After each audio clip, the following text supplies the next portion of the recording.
Hello प्यारे बच्चों, BSc third year के 5th सेमेस्टर मैथमेटिक्स के एक और लेक्चर में आप सभी प्यारे बच्चों का स्वागत करता हूं। मैं हूं आपका भैया ऋषभ सिंह और आप सभी देख रहे हैं आपका अपना यूट्यूब चैनल ऋषि यस क्लासेस। और आज के इस वीडियो में हम बात करने वाले हैं जो हमारा पेपर है group theory, ring theory and linear algebra, उसका जो यूनिट फर्स्ट है जिसमें हम ऑटोमॉर्फिज्म के बारे में पढ़ रहे हैं, उसी का ही एक और टॉपिक का हम लेक्चर लेकर आ चुके हैं।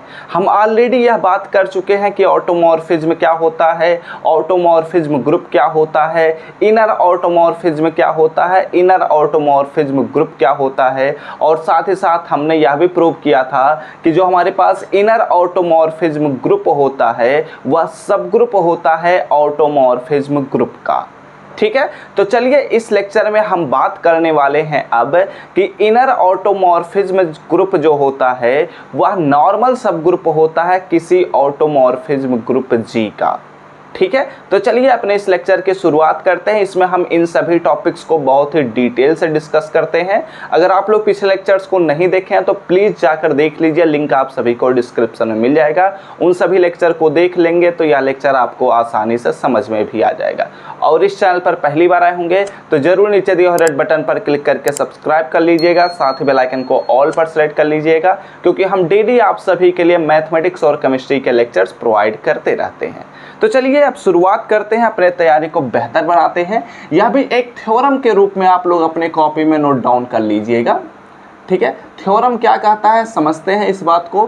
थ्योरम हमारे पास यह बात बोला जा रहा है कि लेट सपोज कर लीजिए कि हमारे पास G एक ग्रुप है। ठीक है, G बी आ ग्रुप। हम सपोज कर लेते हैं कि हमारे पास G कोई एक सेट है जो कि किसी बाइनरी ऑपरेशन पर ग्रुप का फॉर्मेशन कर रहा है। देन तब इस सिचुएशन में जो हमारे पास इनर ऑटोमॉर्फिज्म ऑफ G जो होता है, ठीक है, अब इसे हम कहेंगे कि यह एक ग्रुप है। अभी तक हम यह कह रहे थे कि यह एक हमारे पास सेट है जो कि इनर ऑटोमॉर्फिज्म को कंटेन करता है, लेकिन अब यहाँ से जब हम यह प्रूव कर चुके हैं कि यह एक ग्रुप का फॉर्मेशन करता है तो अब इसे अब हम ग्रुप कहने लग जाएंगे।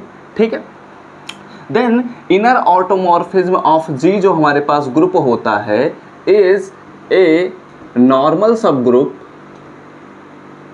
ठीक है, नॉर्मल सब ग्रुप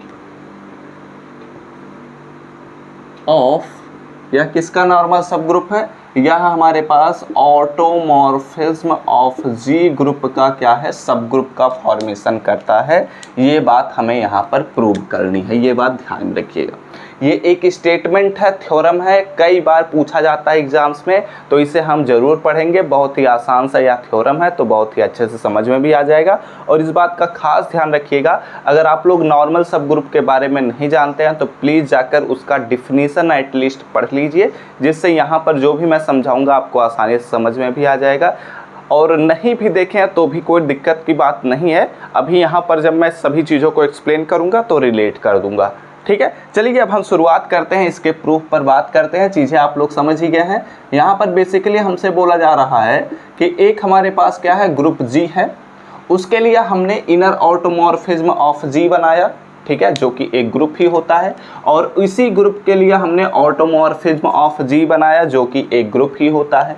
और हम ऑलरेडी यह बात जानते हैं कि इनर ऑटोमॉर्फिज्म ऑफ G जो होता है वह ऑटोमॉर्फिज्म ऑफ G का क्या होता है, सब ग्रुप होता है।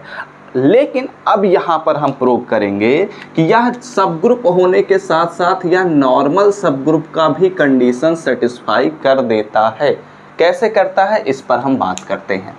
लेट अस सपोज एक काम करते हैं, सिंस यह बात हम ऑलरेडी जानते हैं, क्या जानते हैं कि वी नो दैट, ठीक है, सिंस वी नो दैट, हम क्या बात जानते हैं इसको पहले लिख लेते हैं। और ये बात ध्यान में रखिएगा, अगर आपसे यह थ्योरम कभी भी पूछा जाता है, ठीक है, तो जो हमने अपने पिछले लेक्चर में थ्योरम को प्रूव किया था, पहले उस थ्योरम को आपको प्रूव करना पड़ेगा।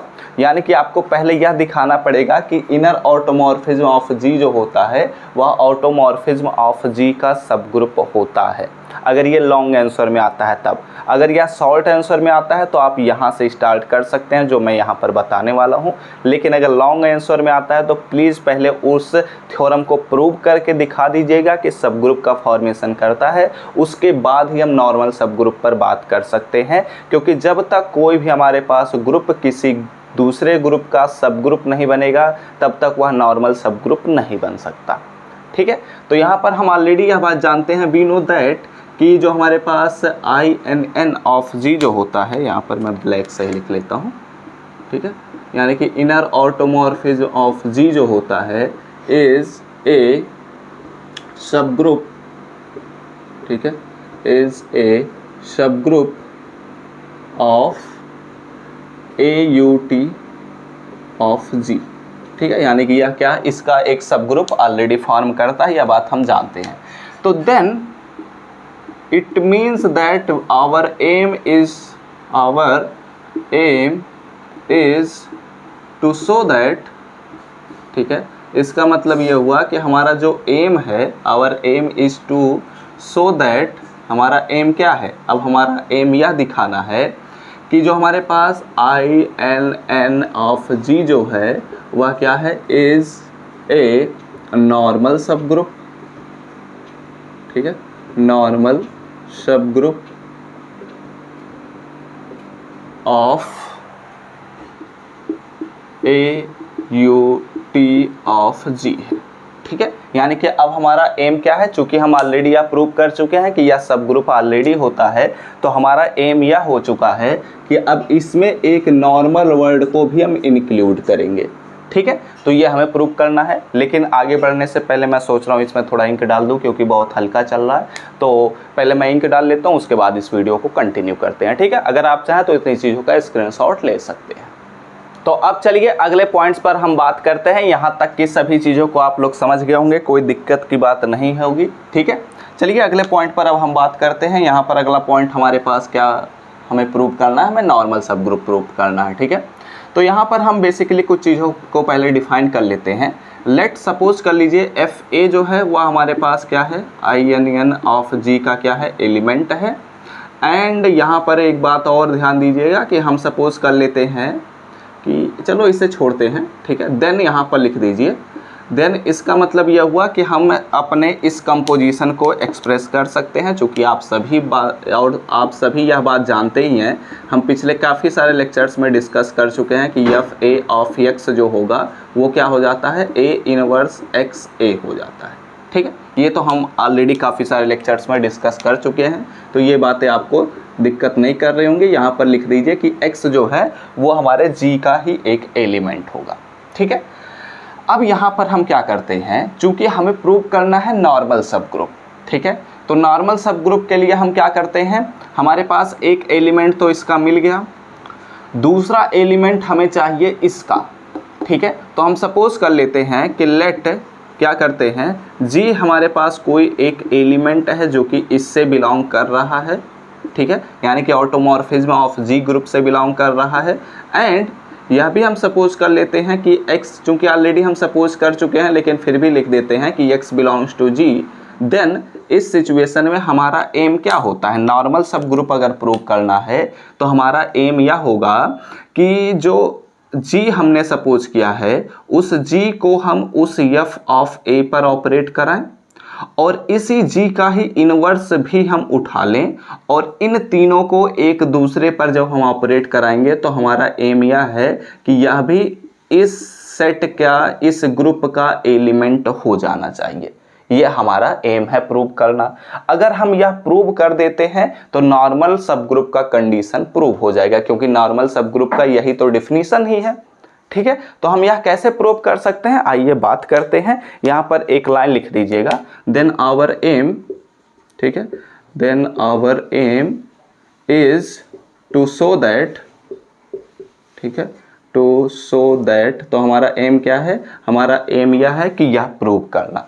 ठीक है, तो अब यहाँ पर हम क्या करते हैं, देन तो इसका मतलब यह हुआ कि हम इसको प्रूव करने वाले हैं। तो कैसे प्रूव कर सकते हैं, तो हम इसको लेते हैं GFA और यहाँ पर G इनवर्स।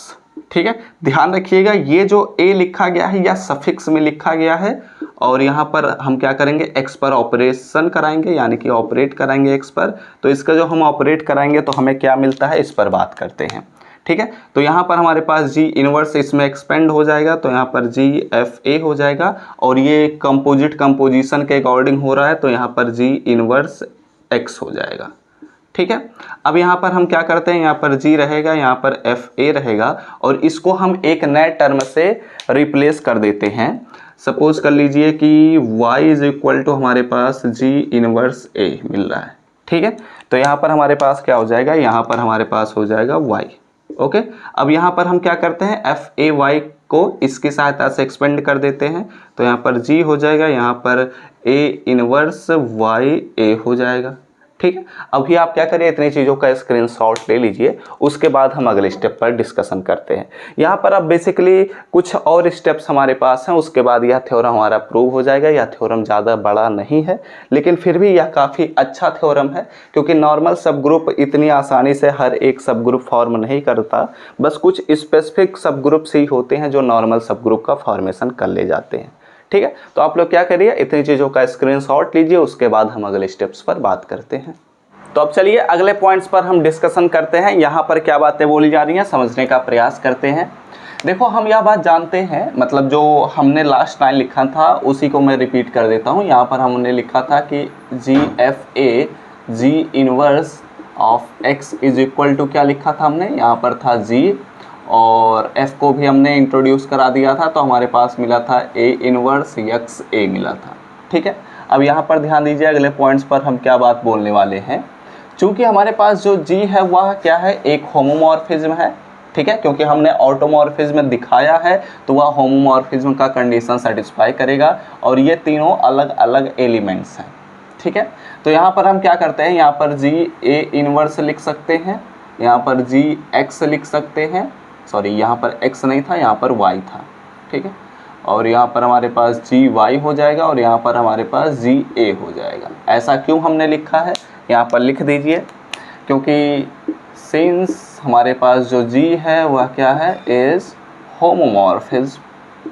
ठीक है, ये दिक्कत तो नहीं किया होगा आप सभी को, क्योंकि हम होमोमॉर्फिज्म के बारे में ऑलरेडी काफ़ी सारे पॉइंट्स पर डिस्कशन कर चुके हैं, तो इतनी चीज़ें आपको प्रॉब्लम नहीं कर रही होंगी। अब यहाँ पर ध्यान दीजिएगा, यहाँ पर हम क्या लिख सकते हैं, GA इनवर्स और यहाँ पर G लिखा गया है और Y हमने एक नए टर्म से इंट्रोड्यूस कराया था, तो Y का वैल्यू हमारे पास क्या है, G इनवर्स A लिखा था हमने, तभी तो हमने उसे Y के बराबर लिख दिया था और यहाँ पर GA हो जाएगा। ठीक है, ये बातें आपको समझ में आई। अब यहाँ पर अगले पॉइंट पर हम बात करते हैं। यहाँ पर GA इनवर्स रहने दीजिए, अभी इससे हम बाद में बदलेंगे। यहाँ पर ध्यान दीजिए, अगर हमारे पास एक फंक्शन है और उसका इनवर्स फंक्शन उससे ऑपरेट हो रहा है, तो यानी कि यह दोनों क्या हो जाएंगे, आइडेंटिटी फंक्शन में कन्वर्ट हो जाएंगे। तो IA मैंने लिख दिया, सॉरी यहाँ पर X था ना, तो यहाँ पर हमारे पास क्या हो जाएगा, X हो जाएगा। ठीक है, और यहाँ पर हमारे पास GA हो जाएगा। अब हम जानते हैं कि अगर कोई भी फंक्शन हमारे पास आइडेंटिटी फंक्शन है तो उसे हम किसी भी एलिमेंट पर ऑपरेट कराएंगे तो वही एलिमेंट मिलता है, इसलिए यहाँ पर X मैंने लिख दिया और यहाँ पर G ऑफ A लिख दिया मैंने। अब ध्यान दीजिएगा, यहाँ पर एक नए टर्म से हम इसको चेंज करने वाले हैं, इसी को ही हम ऐसे भी लिख सकते हैं, ध्यान रखिएगा हमेशा, inverse G of A inverse को हम क्या लिख सकते हैं, GA का होल इनवर्स भी लिखा जा सकता है। Are you getting my point. ये अब कैसे आया है इस पर हम ज़्यादा बात नहीं करेंगे, लेकिन ये बात रिमेंबर रखो कि ये ऐसा होता है। ठीक है, और यहाँ पर X हो जाता है और यहाँ पर G ऑफ A हो जाता है। ओके, अब यहाँ पर ध्यान दीजिए कि यहाँ पर जो हमारे पास टर्म लिखा गया है वह इसका ही क्या है, इनवर्स लिखा गया है, तो इसको हम एक नए टर्म से इंट्रोड्यूस करा देते हैं। तो लेट अस सपोज कि इसको हम B के बराबर ले रहे हैं, तो यह B इनवर्स हो जाएगा, यहाँ पर X हो जाएगा और यहाँ पर क्या हो जाएगा, B हो जाएगा। इसका मतलब ये मैं कह रहा हूँ कि हमारे पास G ऑफ A जो लिखा गया है वह B के बराबर हम लेकर चल रहे हैं।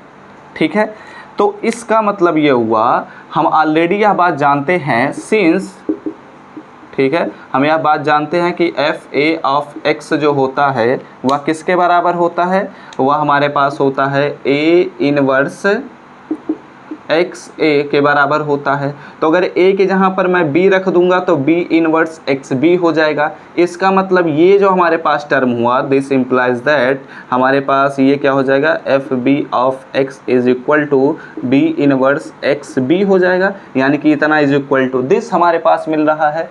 तो यहाँ पर मैं अगले लाइन में क्या लिखता हूँ, ठीक है, चाहे अगर आप चाहें तो ये टर्म आपको लिखने की कोई आवश्यकता नहीं है, ये बस मैं आपको समझाने के लिए इतनी चीज़ों पर बात कर रहा हूँ, ठीक है। तो यहाँ पर हमारे पास क्या हो जाएगा, ये हमारे पास मिल रहा है g f a g inverse of x is equal to हमारे पास मिल रहा है एफ बी ऑफ एक्स मिल रहा है, ठीक है।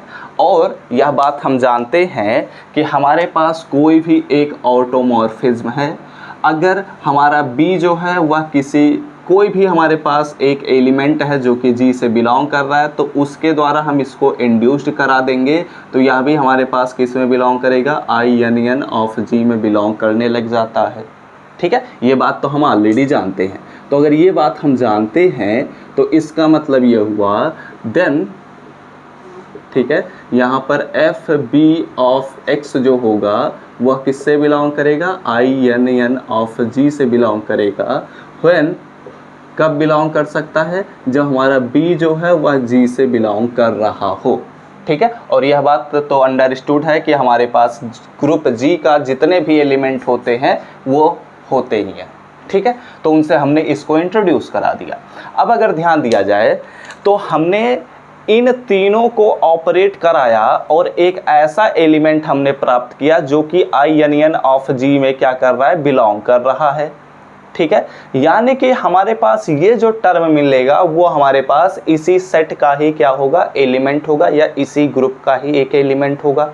इसका मतलब ये हुआ, दिस इम्प्लाइज दैट, इसका मतलब ये हुआ कि IN, इसका मतलब ये हुआ कि जो हमारे पास GFA G इनवर्स है वह किससे बिलोंग कर रहा है, IN ऑफ G से बिलोंग कर रहा है। इसका मतलब यही तो हुआ और यही तो हमारा एम था, हमें यही तो प्रूव करना था कि जब ये इतने में बिलोंग करेगा, यानी कि इस ग्रुप में बिलोंग करेगा, तब हम कह सकते हैं हेंस या दस हम कह सकते हैं कि IN ऑफ G जो है, यानी कि inner automorphism of G group जो है, इज ए नॉर्मल सब ग्रुप